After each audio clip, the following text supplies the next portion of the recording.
voltamos com o Filosofando, hoje falando sobre as consolações para a impopularidade. Professora, para Sócrates, a verdadeira respeitabilidade não se origina da vontade da maioria, mas da argumentação adequada. E para ele, o valor da crítica depende do processo de pensamento de quem emite essa crítica, não de quantos a emitem ou da posição social de quem emite. Exato.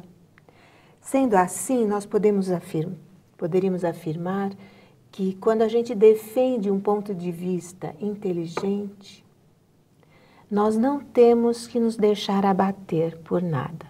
Assim como Sócrates, a senhora falou há pouco, não se deixou. Exato. Certo? Porque o importante é que haja por trás daquilo uma argumentação adequada, um raciocínio lógico, fundado. Exatamente. Então, Sócrates tinha em mente sempre o quê?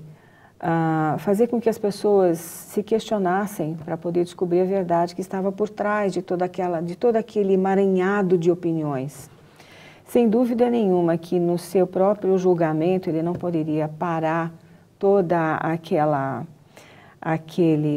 situação que já tinha sido plasmada naquele momento para começar a argumentar a validade das suas condenações diante do juiz, ou seja, ele não poderia parar o julgamento para questionar o juiz ou até os próprios acusadores. E o tempo era muito exíguo, enquanto uma jarra não preenchesse a outra, ele tinha tempo para falar. Exatamente. Imagine. Então, não dá para convencer ninguém, na verdade. E tendo em vista de que os julgamentos que eram feitos à época não são como os que são feitos agora, onde se tem como a premissa maior a condenação, mas também a defesa. Então, os dois têm valor igual, né?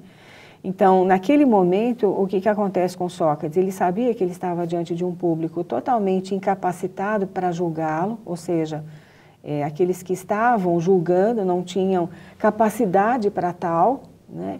E ele estava diante de um problema muito grande, que eram as condenações feitas por quem não estava gabaritado para julgar o seu comportamento e a sua própria vida, que era uma vida ilibada, era uma vida em que ninguém poderia contestar a sua honestidade, a sua postura, nada disso. Senão ele não seria o pai da ética e da moral. Exatamente. Então, se cada coisa que Sócrates dizia havia um preceito moral subjacente, então nesse momento então que nós vamos conhecer o verdadeiro Sócrates.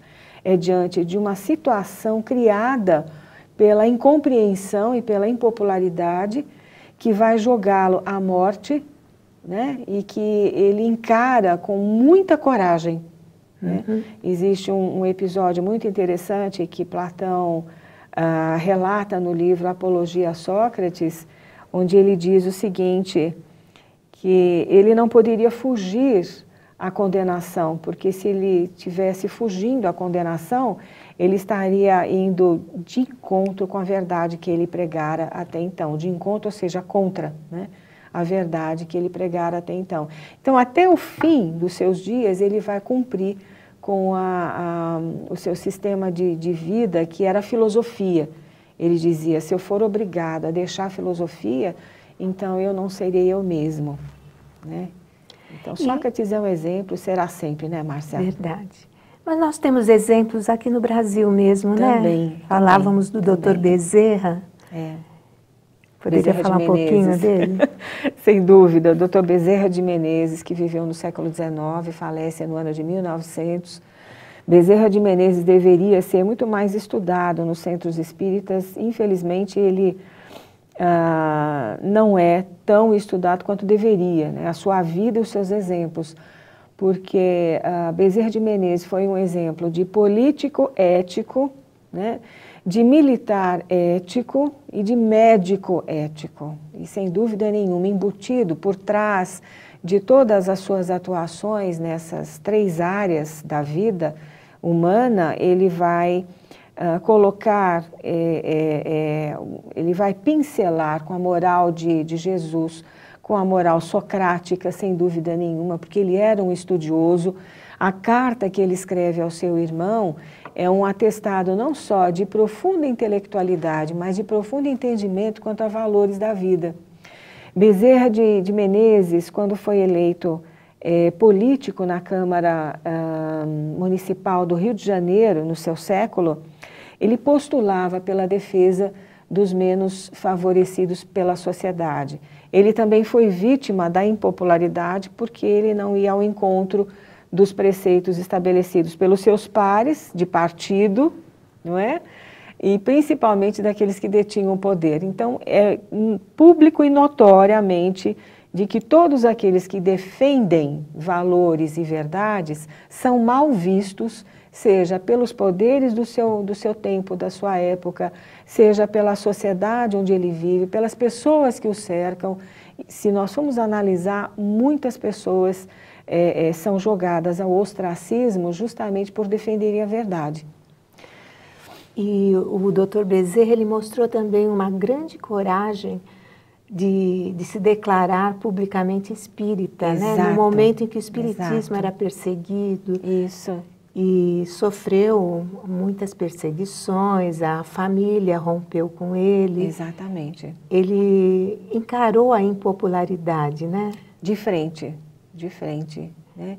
Então, esse é até um convite para todos nós que estamos encarando a impopularidade diante da defesa de valores e de virtudes que sabemos as mais corretas, como que esses missionários do bem enfrentaram tudo isso sem caírem no desconforto da autodesvalorização, sem perderem a autoestima por isso, de forma absoluta.